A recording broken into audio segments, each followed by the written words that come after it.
اللہ اور محمد الرسول اللہ، ان دونوں کا تقاضا یہ ہے کہ آدمی جب تک اللہ کی وحدانیت پر ایمان نہیں لاتا اور سرکار دو عالم صلی اللہ علیہ وسلم کی رسالت کو تسلیم نہیں کرتا، اللہ کو جب تک ایک نہیں مانتا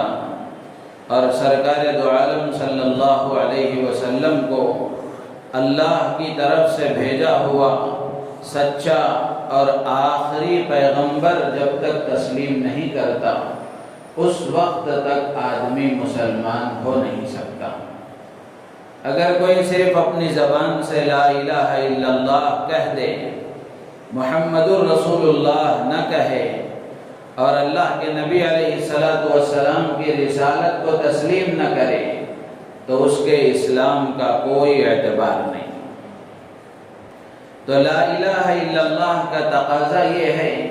کہ اللہ کی محبت آدمی کے اندر سب سے زیادہ غالب رہے۔ قرآن پاک میں اللہ تبارک و تعالی نے فرمایا والذین آمنوا اشد حبا للہ، کہ جو ایمان والے ہوتے ہیں وہ اللہ سے سب سے زیادہ محبت کرنے والے ہوتے ہیں، کہ انہیں اللہ سے سب سے زیادہ محبت ہوتی ہے۔ تو یہ لا الہ الا اللہ کا تقاضا ہے۔ محمد الرسول اللہ کا تقاضا یہ ہے کہ سرکار دو عالم صلی اللہ علیہ وسلم کی محبت ساری چیزوں سے زیادہ آدمی کے نزدیک رہے۔ سب سے زیادہ اللہ کے نبی کی محبت آدمی کے دل میں رہے۔ یہ محمد الرسول اللہ کا تقاضا ہے۔ اللہ کے نبی علیہ السلام نے خود حدیث میں ارشاد فرمایا والذی نفسی بیدہ لا یؤمن احدکم حتی اکون احب الیہ من والدہ وولدہ والناس اجمعین، قسم ہے اس ذات کی جس کے قبضے میں میری جان ہے کہ تم میں سے کوئی آدمی اس وقت تک کامل ایمان والا ہو نہیں سکتا جب تک کہ اس کے نزدیک میری محبت ساری چیزوں کی محبت سے زیادہ نہ ہو جائے۔ ماں باپ سے زیادہ نبی سے محبت، اولاد سے زیادہ نبی سے محبت، ساری انسانیت اور ساری کائنات اور کائنات کی ہر چیز کی محبت سے زیادہ محبت نبی کی ہونی چاہیے۔ تو جب تک نبی کی ذات سے، نبی کی بات سے سب سے زیادہ محبت نہیں ہوگی، اس وقت تک آدمی ایمان کے کمال کو پہنچ نہیں سکتا۔ تو یہ بنیادی باتیں ہیں اور ہر مسلمان کا یہ عقیدہ ہے کہ وہ اللہ کو ایک مانتا ہے اور نبی پاک صلی اللہ تعالی علیہ وسلم کو اللہ کا بھیجا ہوا آخری پیغمبر مانتا ہے۔ یہ ضروری ہے۔ اگر کوئی آدمی اللہ کو ایک مانتا ہے اور اللہ کے نبی کو اللہ کا بھیجا ہوا سچا پیغمبر بھی مانتا ہے لیکن آخری پیغمبر نہیں مانتا تو وہ بھی مسلمان نہیں ہے، اس کے بھی اسلام کا کوئی اعتبار نہیں ہے۔ اس لیے کہ اللہ کے نبی علیہ السلام سب سے آخری نبی ہیں، آپ کے بعد کوئی نبی آنے والا نہیں ہے۔ آپ خاتم النبیین ہیں، خاتم الانبیاء ہیں، تو آپ کے بعد اللہ نے نبوت کا سلسلہ مکمل فرما دیا۔ تو یہ عقیدہ بھی آدمی کو رکھنا ضروری ہے کہ حضرت محمد الرسول اللہ صلی اللہ تعالی علیہ وسلم اللہ کے سچے پیغمبر ہیں اور آخری پیغمبر ہیں۔ تو یہ ہمارا بنیادی عقیدہ ہے اور یہ بنیادی بات ہے کہ اللہ کی محبت سب سے زیادہ ہو اور اللہ کے بعد اللہ کے نبی علیہ السلام کی محبت سب چیزوں سے، سب لوگوں سے، کائنات سے، کائنات کے ہر ذرے سے زیادہ آدمی کے اندر رہے۔ یہ اس کے ایمان کا تقاضا ہے۔ تو اس سے معلوم ہوا کہ ایک ایمان والا اپنے نبی سے سب سے زیادہ محبت رکھتا ہے، اس کو اپنے نبی سے سب سے زیادہ لگاؤ ہوتا ہے۔ قرآن پاک میں اللہ تبارک و تعالیٰ نے ایک اور جگہ یہ بات وضاحت کے ساتھ ارشاد فرمائی۔ سورہ توبہ میں اللہ تعالیٰ فرماتے ہیں قُلْ إِنْ كَانَ آبَاؤُكُمْ وَأَبْنَاؤُكُمْ وَإِخْوَانُكُمْ وَأَزْوَاجُكُمْ وَعَشِيرَتُكُمْ وَأَمْوَالٌ اقْتَرَفْتُمُوهَا وَتِجَارَةٌ تَخْشَوْنَ كَسَادَهَا وَمَسَاكِنُ تَرْضَوْنَهَا أَحَبَّ إِلَيْكُمْ مِنَ اللَّهِ وَرَسُولِهِ وَجِهَادٍ فِي سَبِيلِهِ فَتَرَبَّصُوا حَتَّى يَأْتِيَ اللَّهُ بِأَمْرِهِ۔ اللہ نے نبی کی زبانی کہلوایا کہ نبی جی آپ کہیے کہ اگر تمہارے ماں باپ سے زیادہ، تمہاری اولاد سے زیادہ، تمہارے بھائی بہنوں سے زیادہ، تمہاری بیویوں سے زیادہ، تمہارے خاندان قبیلے سے زیادہ، اور تمہارے مالوں سے زیادہ، اور تمہارے ان گھروں سے زیادہ جن گھروں کو تم پسند کرتے ہو، اگر اللہ اور اللہ کے نبی کی محبت نہیں ہے تو پھر تم انتظار کرو اللہ کے عذاب کا۔ فَتَرَبَّصُوا حَتَّى يَأْتِيَ اللَّهُ بِأَمْرِهِ۔ تو ان سب سے معلوم ہوا کہ ایک ایمان والے کے اندر اللہ کی محبت اور اللہ کے نبی علیہ السلام کی محبت سب سے زیادہ ہوتی ہے۔ ایمان والے کو اپنے نبی سے سب سے زیادہ محبت ہوتی ہے۔ نبی کی عزت، نبی کی ناموس اور نبی کی شان، نبی کی بات سے ایمان والا سب سے زیادہ محبت کرتا ہے۔ تو ان سب چیزوں سے یہ بات معلوم ہوئی کہ ایمان والے کے ایمانی وجود کا تعلق اللہ کے نبی علیہ السلام کی ناموس کے ساتھ جڑا ہوا ہے۔ اگر ایمان والا اپنے نبی کی عزت اور اپنے نبی کی شان کے متعلق اگر حساس ہے اور اس کے اندر اللہ کے نبی کی محبت سب سے زیادہ ہے تو پھر تو اس کا ایمان قابل اعتبار ہے۔ اگر نبی کی ناموس کے اعتبار سے، نبی کی عزت کے اعتبار سے، نبی کی ذات کے اعتبار سے اگر اس کے اندر کوئی حس نہیں ہے اور کوئی احساس نہیں ہے، نبی کی ذات کے سلسلے میں، نبی کی بات کے سلسلے میں، نبی کی شریعت کے سلسلے میں کچھ بھی ہو جائے، اگر اس کو کوئی احساس نہیں ہے تو پھر اس کو اپنے ایمان کی خیر منانی چاہیے، اپنے ایمان و اسلام کی فکر کرنی چاہیے۔ تو میرے عزیز و دوست و بزرگوں، ایمان والے کو اپنے نبی سے سب سے زیادہ تعلق ہونا چاہیے۔ جس دور سے ہم گزر رہے ہیں، آپ سب حضرات کے علم میں ہے کہ اس وقت ہمارے ملک کا ہر مسلمان غم و غصے کی فضا میں سانس لے رہا ہے، اس لیے کہ ہم دیکھ رہے ہیں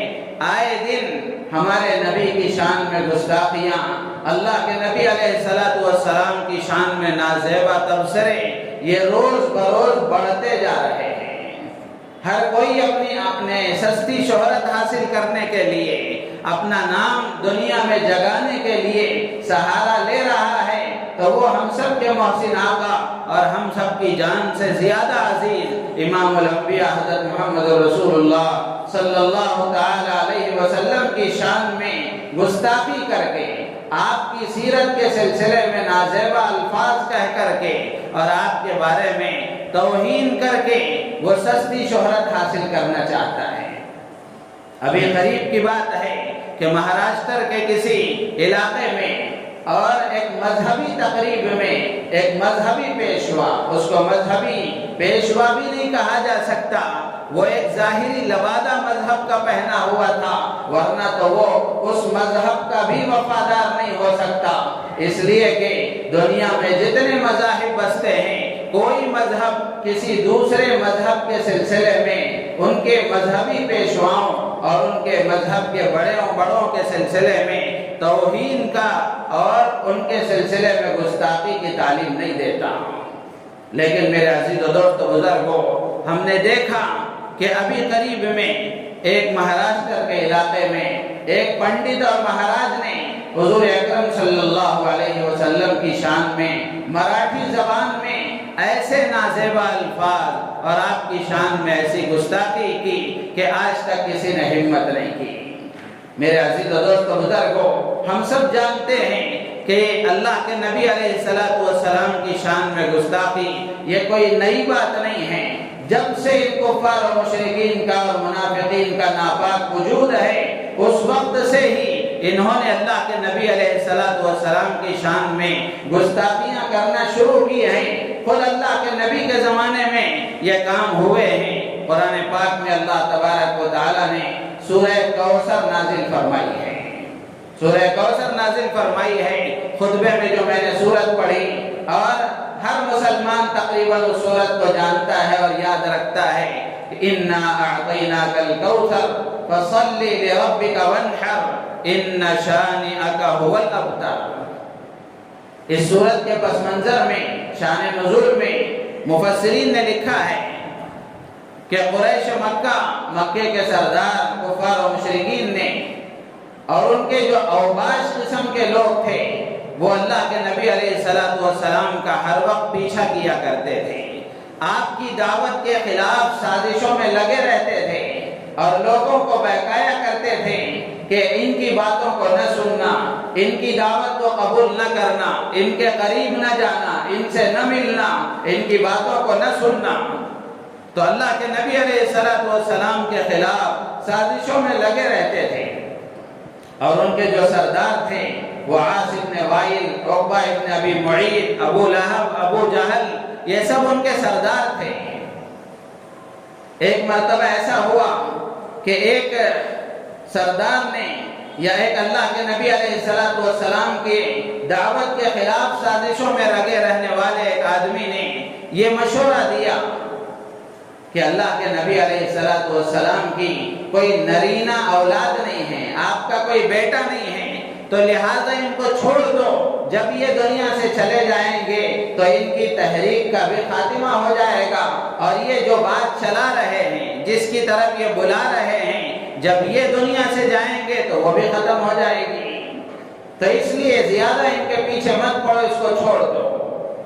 تو اس طرح کی باتیں اللہ کے نبی علیہ السلام کے بارے میں ایک آدمی نے مشورہ دیا، اور یہ سب کو سمجھ میں آیا، یہ سازش سب کو سمجھ میں آئی، اس لیے کہ عربوں میں نرینہ اولاد کی بڑی اہمیت تھی، بیٹے کی بڑی اہمیت تھی۔ تو جب اس طرح کی باتیں اللہ کے نبی علیہ السلام کے بارے میں ہونے لگیں اور آپ کو ان باتوں کا علم ہوتا، تو اللہ کے نبی علیہ السلام کو تکلیف ہوتی اور دکھ ہوتا،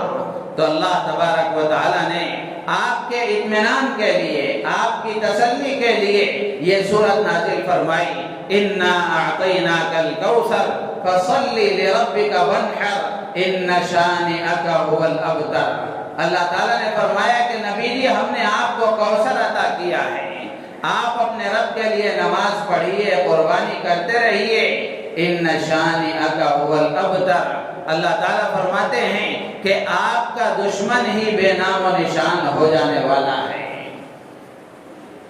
اللہ فرماتے ہیں کہ ہم نے آپ کو کوثر عطا کیا۔ یہ کوثر کیا ہے؟ علماء مفسرین نے لکھا ہے کہ کوثر کی ایک تفسیر ہے خیر کثیر، بہت زیادہ بھلائیاں، بہت زیادہ خیر اللہ نے آپ کو عطا فرمایا ہے، شریعت کی شکل میں، اسلام کی شکل میں، قرآن کی شکل میں، آپ کی تعلیمات کی شکل میں آپ کو اللہ نے بہت بڑا خیر عطا فرمایا ہے، اور یہ خیر قیامت تک چلے گا، ہمیشہ باقی رہے گا، اس کا فیض پھیلتا رہے گا، پھیلتا رہے گا، اور آپ کا یہ لگایا ہوا درخت پھلتا رہے گا، پھولتا رہے گا، لوگ اس سے فائدہ اٹھاتے رہیں گے۔ اس لیے آپ ان کی باتوں سے پریشان نہ ہوئیے، فَصَلِّ لِرَبِّكَ وَانْحَرْ، آپ نماز پڑھتے رہیے، قربانی کرتے رہیے، إِنَّ شَانِئَكَ هُوَ الْأَبْتَرُ، کہ آپ کا دشمن ہی بے نام و نشان ہو جائے گا۔ آپ کے بارے میں جو یہ کہہ رہے ہیں کہ آپ کی کوئی نرینہ اولاد نہیں ہے، تو اس لیے جب یہ دنیا سے جائیں گے تو ان کی تحریک اور ان کی دعوت یہ سب ختم ہو جائے گی۔ اللہ تسلی دیتے ہیں کہ آپ اطمینان رکھیں، آپ کا دشمن ہی بے نام و نشان ہو جائے گا، آپ کی تعلیمات، آپ کی تحریک، آپ کی دعوت قیامت تک چلے گی، آپ کا فیض قیامت تک چلے گا۔ تو میرے عزیز و دوست و بزرگوں، یہ اللہ کے نبی علیہ السلام کی شان میں گستاخی یہ روز اول سے جاری ہے۔ لیکن میرے عزیز و دوست و بزرگوں، ہم جس ملک میں زندگی گزار رہے ہیں، اللہ کے نبی علیہ السلام کی شان میں جس طرح کی گستاخیاں ہو رہی ہیں، یہ ہم سب کے لیے بہت ہی زیادہ فکر کی بات ہے، توجہ کی بات ہے۔ اور اللہ تبارک و تعالیٰ نے قرآن پاک میں اس حقیقت کو واضح فرمایا ہے، اس حقیقت کو واضح فرمایا ہے، جیسے قرآن میں اللہ نے سورہ کوثر میں فرمایا کہ ان شانئک ھو الابتر، کہ آپ کا دشمن ہی بے نام و نشان ہو جانے والا ہے۔ اسی طرح جس نے بھی اللہ کے نبی علیہ السلام کا مذاق اڑایا ہے، آپ کی توہین کی ہے، آپ کی شان میں گستاخی کی ہے، اللہ تعالیٰ مہلت ضرور دیتے ہیں، لیکن اللہ تبارک و تعالیٰ خود ہی اسے انتقام لے لیتے ہیں۔ قرآن میں اللہ نے فرمایا اِنَّا كَفَيْنَاكَ الْمُسْتَهْزِئِينَ، کہ آپ کا مذاق اڑانے والوں سے نمٹنے کے لیے اور ان سے انتقام لینے کے لیے، ان سے بدلہ لینے کے لیے ہم خود ہی کافی ہیں۔ میرے عزیز و دوست بزرگوں، علامہ ابن تیمیہ رحمۃ اللہ علیہ نے فرمایا کہ اللہ کے نبی علیہ السلام سے جو عداوت رکھتا ہے، بغض رکھتا ہے، دشمنی رکھتا ہے، اللہ تبارک و تعالیٰ اس کا نام و نشان مٹا دیتے ہیں، اللہ تعالیٰ اس کا نام و نشان مٹا دیتے ہیں، اور دنیا میں اللہ تعالیٰ اس کو ذلیل کر کے دکھاتے ہیں۔ تاریخ میں ایسے بے شمار واقعات ہیں، جس نے بھی اللہ کے نبی کی شان میں گستاخی کی اور اللہ کے نبی علیہ السلام کی توہین کرنے کی کوشش کی، اللہ تبارک و تعالیٰ نے اس کو دنیا میں ذلیل کر کے دکھایا ہے۔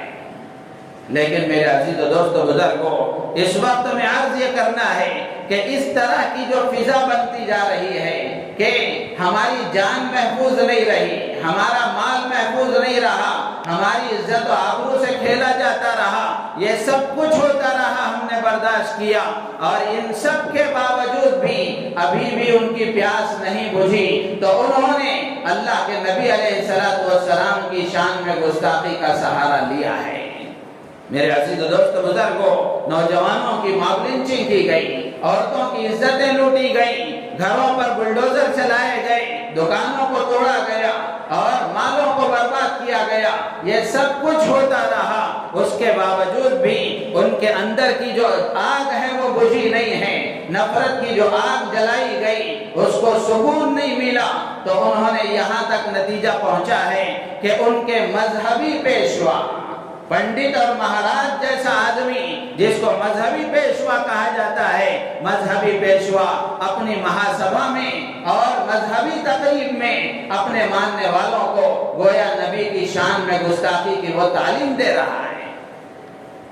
میرے عزیز و دوست و بزرگوں، جبکہ ہمارا معاملہ یہ ہے کہ ہم نے آج تک کسی مذہب کے پیشوا کے سلسلے میں گستاخی نہیں کی اور ان کے سلسلے میں کوئی ناجائز تبصرے ہم نے نہیں کیے، اس لیے کہ ہمارا مذہب ہمیں یہ تعلیم دیتا ہے کہ کسی مذہب کے پیشواؤں کی توہین نہیں کرنی چاہیے۔ وَلَا تَسُبُّوا الَّذِينَ يَدْعُونَ مِن دُونِ اللَّهِ فَيَسُبُّوا اللَّهَ عَدْوًا بِغَيْرِ عِلْمٍ۔ سورہ انعام میں اللہ تعالیٰ فرماتے ہیں کہ تم کسی معبودان باطل کو برا بھلا مت کہو، اس لیے کہ اگر تم ان کو برا بھلا کہو گے کہ وہ پلٹ کر تمہارے خدا کو برا بھلا کہیں گے۔ میرے عزیز و دوست و بزرگوں، ہم نے اپنے مذہب کی تعلیم کو، اس کو ایکسپٹ کرتے ہوئے، قبول کرتے ہوئے، اپنے مذہب کی تعلیم کے مطابق ہم نے کسی پیشوا کے سلسلے میں کوئی نازیبہ تبصرہ نہیں کیا، لیکن ہم دیکھ رہے ہیں کہ دوسرے مذہب کا لبادہ اوڑھ کر اور مذہبی پیشوا کی شکل میں اللہ کے نبی علیہ السلام کی شان میں روز بروز گستاخیاں ہو رہی ہیں اور روز بروز یہ سلسلہ بڑھتا جا رہا ہے۔ ایسے موقع پر ہمارے کرنے کا کام کیا ہے اور ہمیں کیا کرنا چاہیے؟ سب سے پہلی بات تو یہ ہے کہ ہم جس ملک میں زندگی گزار رہے ہیں، اس ملک کا ایک قانون ہے، اور یہ ملک کا قانون اس بات کی تعلیم دیتا ہے کہ ہر مذہب والا اپنے مذہب پر عمل کرنے کے لیے آزاد ہے، وہ اپنے مذہب کی تبلیغ کر سکتا ہے، وہ اپنے مذہب کی تعلیم دے سکتا ہے، اور اس بات کا بھی ہمارا قانون تعلیم دیتا ہے کہ کوئی کسی مذہبی پیشوا کی توہین نہ کرے، ہر مذہب والا اپنے مذہب کے ساتھ ساتھ دوسرے مذہب کے پیشواؤں کا بھی احترام کرے۔ یہ قانون کی تعلیم ہے۔ اللہ کے نبی علیہ السلام کی شان میں گستاخی یہ صرف مسلمانوں کی شریعت کی خلاف ورزی نہیں ہے، بلکہ جس ملک میں زندگی وہ گزار رہے ہیں اور ہم گزار رہے ہیں، اس ملک کے قانون کی بھی خلاف ورزی ہے۔ تو ایسے موقع پر ملک کے جو حکمران ہیں، جن کو اللہ نے آج اقتدار عطا فرمایا ہے، حکومت عطا فرمائی ہے، تو ملک کے حکمرانوں کی ذمہ داری بنتی ہے کہ جس ملک میں انہوں نے حکومت کرنی ہے اور جس ملک میں وہ حاکم بنے ہوئے ہیں اور وہ اقتدار پر جس قانون کی شپث لے کر آئے ہیں، وہ قانون انہیں اس بات کی تعلیم دیتا ہے کہ وہ ایسے خبیث قسم کے لوگوں کی زبان پر لگام لگائیں تاکہ ملک کا امن برقرار رہے اور ملک میں پیار محبت کی فضا باقی رہے اور ملک میں بسنے والے باشندے آپس میں یکجہتی کے ساتھ، امن کے ساتھ، پیار محبت کے ساتھ زندگی گزاریں۔ ظاہر سی بات ہے، اگر کوئی آدمی کسی کے ماں باپ کے سلسلے میں غلط بات کہتا ہے تو کیا وہاں امن رہ سکتا ہے؟ وہ آپس میں لڑیں گے، بھیڑیں گے، جس کے نتیجے میں محبت کا خاتمہ ہوگا، نفرت آئے گی، امن ختم ہوگا۔ تو اس لیے ملک کے حکمرانوں کی ذمہ داری ہے کہ ملک کے حکمران ایسے خبیث قسم کے لوگوں کی زبانوں پر لگام لگائیں۔ یہ ان کی حکومت پر اللہ نے جو بٹھایا ہے اس کا تقاضا ہے، اقتدار کا تقاضا ہے۔ وہ خود اپنے اعتبار سے اس کی فکر کریں۔ اور دوسری بات یہ ہے کہ ملک کا جو عدلیہ ہے، عدالت کا جو نظام ہے اور قانون نافذ کرنے والے جو ادارے ہیں، ان کی ذمہ داری بنتی ہے کہ اگر ملک کی حکومتیں اس سلسلے میں کچھ نہیں کر رہی ہیں تو قانون کے نافذ کرنے والے جو ادارے ہیں، جو عدالتیں ہیں اور جن کو اللہ نے فیصلے کا اختیار عطا فرمایا ہے، ان کی ذمہ داری بنتی ہے کہ وہ از خود اس کا نوٹس لیں، وہ از خود اس کے سلسلے میں فکر مند ہو کر ملک میں یکجہتی برقرار رہے، ملک میں امن کی فضا رہے اور ملک میں پیار محبت کے ساتھ ملک کے باشندے زندگی گزاریں۔ اس کے لیے عدالتوں کی ذمہ داری ہے، قانون نافذ کرنے والے اداروں کی ذمہ داری ہے کہ وہ اس کے سلسلے میں فکر کر کے ایسے لوگوں کو کیفر کردار تک پہنچائیں، ان کو گرفتار کیا جائے اور ان کو سزا دی جائے، اس لیے کہ یہ قانون کی خلاف ورزی ہے، یہ قانون کی خلاف ورزی ہے اور قانون کی خلاف ورزی کرنے والے کو جو سزا دی جاتی ہے وہ سب کو دی جانی چاہیے۔ اور تیسری بات ہے، یہ ہم سب سے متعلق ہے، ہماری ذمہ داری ہے کہ مسلمان ہر شر میں سے خیر نکالنے کا فن سیکھیں، ہر شر میں سے خیر نکالنے کا فن سیکھیں کہ جب اللہ کے نبی علیہ السلام کی شان میں گستاخیاں کر کے اسلام کے خلاف، مسلمانوں کے خلاف، قرآن کے خلاف، پیغمبر اسلام کے خلاف جب اس طرح کی توہین آمیز باتیں کہہ کر کے ملک کے باشندوں میں نفرت پیدا کرنے کی جو کوشش کی جا رہی ہے، ہم سب کی ذمہ داری بنتی ہے کہ ہم اپنے برادران وطن کے ساتھ تعلقات بڑھائیں،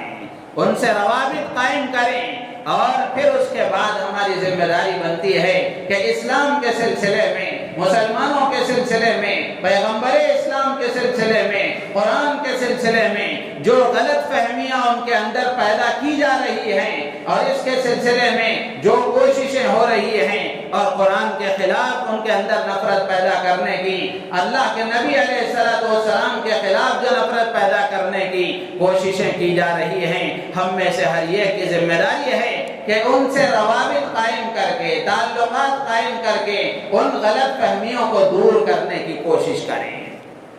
ان کو دور کرنے کی کوشش کریں، صحیح بات ان کو سمجھائیں۔ سب سے پہلے ہم خود معلوم کریں کہ جو باتیں، جو غلط فہمیاں پیدا کرنے کی کوشش کی جا رہی ہیں، اس کے سلسلے میں اپنے علماء سے رابطہ کر کے، صحیح علم حاصل کر کے، صحیح باتیں معلوم کر کے ہماری ذمہ داری ہے کہ ہم صحیح باتیں ان تک پہنچائیں، اس لیے کہ آج بھی ہمارے ملک کی اکثریت غلط فہمیوں کا شکار ہے۔ ہاں کچھ لوگ ہیں جن کو نفرت ہی سے واسطہ ہے اور ان کو نفرت ہی پھیلانی ہے، ان کا مقصد ہی نفرت پھیلانا ہے، ایسے لوگ مٹھی بھر تھوڑے ہیں، ورنہ غلط فہمیوں کا شکار جو لوگ ہیں ان کی اکثریت ہے۔ اگر ہم روابط قائم کریں گے، تعلقات قائم کریں گے، محبت کا ہاتھ آگے بڑھائیں گے اور صحیح باتیں ان کو بتانے کی کوشش کریں گے، اللہ کی ذات عالی سے امید ہے کہ یہ جو نفرت کی آگ روز بروز زیادہ ہو رہی ہے، ایک حد تک اس میں کمی آ سکتی ہے،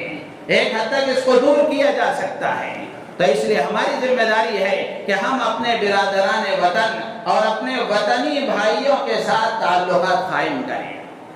ان کے ساتھ روابط قائم کر کے جو غلط فہمیاں ان کو ہیں ہم ان سے معلوم کریں کہ آپ کو ہم سے کیا شکایت ہے،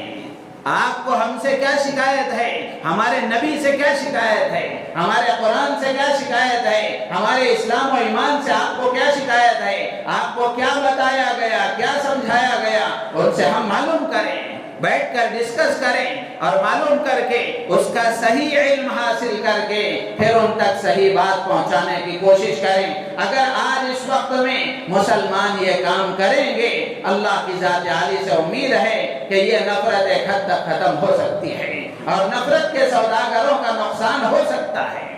ہاں، یہ نفرت جو پیدا کی جا رہی ہے، یہ کیوں پیدا کی جا رہی ہے؟ یہ نفرت اس لیے پیدا کی جا رہی ہے تاکہ ہندوؤں کو مسلمانوں کے خلاف اکٹھا کیا جا سکے اور پھر اس کے بعد اپنے جو ان کے ایجنڈے ہیں اور ان کے جو مقاصد ہیں اس کو پورا کیا جا سکے۔ ایک مقصد تو ان کا یہ ہے، اور دوسرا مقصد یہ ہے کہ اس طرح کی حرکتیں کر کے وہ مسلمانوں کو انہی چیزوں میں الجھائے رکھنا چاہتے ہیں کہ مسلمان انہی چیزوں میں لگے رہیں، تعلیم کے میدان میں، معاش کے میدان میں، اقتصادیات کے اعتبار سے یہ کسی بھی میدان میں ترقی نہ کر سکیں، آگے نہ بڑھ سکیں اور انہی چیزوں میں وہ الجھے رہیں، انہی کاموں میں وہ لگے رہیں۔ اس لیے آئے دن کوئی نہ کوئی نیا شوشہ چھوڑا جاتا ہے۔ ہماری ذمہ داری ہے کہ ہم تعلیم کے میدان میں آگے بڑھیں، معاش کے میدان میں آگے بڑھیں، کاروباری اعتبار سے ترقی کریں، تعلیمی اعتبار سے ترقی کریں، 2 وقت کا کھانا کھائیں، 1 وقت کا کھانا نہ کھا کر بچا کر کے اپنے بچوں کو پڑھائیں، ان کو تعلیم دلوائیں، دنیا کی تعلیم بھی دلوائیں، دینی تعلیم بھی دلوائیں، تاکہ یہ ہمارا بچہ ہمارے ملک کے کام آ سکے اور ہمارے ملک کی خدمت کر سکے۔ تو میرے عزیز و دوست و بزرگوں، وہ جو کر رہے ہیں وہ کر رہے ہیں، اس برائی سے بھلائی ہم نکال سکتے ہیں، اس شر سے خیر ہم نکال سکتے ہیں۔ اور اسی طریقے سے چوتھی بات یہ ہے کہ ہم سب کی ذمہ داری ہے کہ جہاں یہ نفرتیں پیدا کرنے کی کوشش ہو رہی ہے وہیں ہماری ذمہ داری ہے کہ اس طرح کے ماحول میں ہم اپنے اندر دینی غیرت پیدا کریں، اسلامی حمیت پیدا کریں، اسلامی تعلیمات کے ساتھ اپنا رشتہ مضبوط کریں، اپنے نبی سے محبت کو اور بڑھانے کی کوشش کریں، نبی کی ایک ایک سنت پر عمل کرنے کی کوشش کریں، جتنا زیادہ یہ نفرت کی فضائیں قائم کرنے کی کوشش کریں اتنا ہی زیادہ ہمارا ایمان بڑھنا چاہیے، اللہ سے تعلق بڑھنا چاہیے، نبی کی محبت میں اضافہ ہونا چاہیے، اللہ کے نبی علیہ السلام کی سنتوں پر عمل کرنے کے سلسلے میں جو کوتاہیاں، جو غفلتیں ہم سے ہو رہی ہیں، ہمیں چاہیے کہ ہم ان کوتاہیوں اور غفلتوں سے توبہ کر کے اللہ کے نبی کی سنتوں پر عمل کرنے کی کوشش کریں۔ ربیع الاول کا مہینہ آ رہا ہے، اللہ کے نبی علیہ السلام کی زندگی سے اس کا تعلق ہے، آپ کی پیدائش بھی اسی مہینے میں ہوئی، آپ کی وفات بھی اسی مہینے میں ہوئی اور سیرت کے بہت سارے اہم واقعات بھی اسی مہینے میں پیش آئے۔ تو ربیع الاول کے مہینے میں مسلمانوں کے دل و دماغ پر اللہ کے نبی علیہ السلام کی سیرت ایک قسم کی چھائی رہتی ہے۔ تو میں اس وقت میں یاد کرنے کی کوشش کروں گا، ہم سب کی ذمہ داری ہے کہ ہم میں سے ہر ایک مسلمان مرد و عورت اس بات کی کوشش کریں کہ ہم اللہ کے نبی علیہ السلام کی سیرت کو پڑھیں، معلوم تو کریں۔ آج ساری دنیا کا ہمیں علم ہے اور دنیا کے نہ جانے کن کن لوگوں کے ہم ہسٹری جانتے ہیں، مسلمان نہیں جانتا تو نبی کی زندگی نہیں جانتا، اللہ کے نبی علیہ السلام کی سیرت کو نہیں جانتا، تو اس وقت میں اس مجمع میں اور اس وقت میں اس مبارک دن میں اس مبارک گھڑی میں ہم سب یہ ارادہ کریں، جتنے احباب یہاں جمع ہیں فردن فردن میں ہر ایک سے درخواست کروں گا اور آپ کی وساطت سے آپ کی مستورات اور آپ کے گھر کی عورتوں سے بھی یہ گزارش کروں گا کہ ہر ایک اس بات کی کوشش کریں کہ اس موقع پر اور اس ملک کے اس وقت کے ماحول میں ہم اللہ کے نبی علیہ السلام کی سیرت کو معلوم کریں۔ سیرت کی چھوٹی چھوٹی مختصر کتابیں علماء نے لکھی ہیں، اس کو ہم پڑھیں۔ جس زبان میں آپ کو پڑھنا آتا ہے اللہ امت کے علماء کو جزائے خیر عطا فرمائے۔ ہر زبان میں انہوں نے ہر چیزیں لکھی ہیں۔ آپ کو انگریزی پڑھنا آتا ہے، کنڑ پڑھنا آتا ہے، تیلگو پڑھنا آتا ہے، یا جو زبان آپ کو آتی ہے ہر زبان میں سیرت کی کتابیں موجود ہیں۔ میں یہاں بیٹھے ہوئے تمام لوگوں سے عرض کروں گا کہ اے اللہ کے نبی علیہ السلام کی آج ہی سے ارادہ کریں کہ اللہ کے نبی علیہ السلام کی سیرت کو ہم پڑھیں گے۔ 100 200 300 صفحے کی کتاب ہے۔ روزانہ اگر ہم کوشش کریں کہ اللہ کے نبی علیہ السلام کی سیرت کے سلسلے میں 5 صفحے 10 صفحے 2 صفحے روزانہ اگر ہم پڑھنے کی کوشش کریں گے تو انشاءاللہ العزیز نبی کی سیرت ہم جانیں گے، نبی کی زندگی کو ہم پڑھیں گے تو اللہ کے نبی کی محبت میں اضافہ ہوگا اور ہم اپنے برادران وطن کو بتا سکیں گے کہ ہمارے نبی کیا تھے، ہمارے نبی کیسے تھے، ہمارے نبی کی زندگی کیسی تھی۔ تو اس لیے اس وقت کا یہ اہم پیغام ہے، ایک تو اپنے برادران وطن سے روابط کو بڑھانا، تعلقات کو بڑھانا اور ان کے اندر جو غلط فہمیاں پیدا کرنے کی کوششیں کی جا رہی ہیں ان غلط فہمیوں کو دور کرنے کی کوشش کرنا، اور دوسری بات یہ ہے کہ ہم اپنے اندر نبی کی محبت پیدا کریں۔ محبت کا تقاضا یہ ہے کہ سنتوں پر عمل کریں، ہر موقع کی سنتیں، ہر وقت کی سنتیں اللہ کے نبی علیہ السلام کی موجود ہیں تو ان سنتوں کے مطابق عمل کرنے کی کوشش کریں اور نبی کی سیرت کو پڑھنا شروع کریں، نبی کی سیرت کو پڑھنا شروع کریں اور اپنے گھر میں سیرت کی کوئی نہ کوئی کتاب کی تعلیم کریں۔ گھر کے سارے افراد موجود ہوں، ایسے وقت میں آج ہی سے کوشش کر کے شروع کریں کہ روزانہ 5 منٹ 10 منٹ 15 منٹ اللہ کے نبی علیہ السلام کی سیرت کی کتاب کو پڑھنے کی کوشش کریں۔ نبی کی زندگی کو پڑھیں گے، سنیں گے، اللہ تبارک و تعالی بیماریوں کو دور فرما دیں گے، مہلک بیماریوں سے اللہ نجات عطا فرمائیں گے، محبتیں پیدا ہوں گی اور گھروں میں جو نفرتیں عداوتیں روزانہ پنپ رہی ہیں اللہ تعالی نبی پاک صلی اللہ تعالی علیہ وسلم کی مبارک اور پاکیزہ زندگی کو پڑھنے سننے کی برکت سے اللہ تعالی اس کو بھی ختم فرمائیں گے۔ اس گھر میں رحمتیں نازل ہوتی ہیں، برکتیں نازل ہوتی ہیں اور اس جگہ پر اللہ کی رحمتیں برکتیں نازل ہوتی ہیں جہاں اللہ کے نبی کا مبارک تذکرہ ہوتا ہے، آپ کی زندگی کو پڑھا جاتا ہے، آپ کی زندگی کو سنا جاتا ہے۔ تو اس لیے اس بات کا مضبوط ارادہ کر لیں، اپنے ہر دوست کو دعوت دیں، ہر ملنے والے کو دعوت دیں کہ وہ اللہ کے نبی علیہ السلام کی سیرت کو پڑھے، سمجھے، سنے اور دوسروں کو بتانے کی کوشش کریں۔ اللہ تعالیٰ سے دعا ہے اللہ تعالیٰ ہم سب کو ان باتوں پر عمل کی توفیق عطا فرمائے، ہماری نیتوں میں اخلاص پیدا فرمائے۔ آمین وآخر دعوانا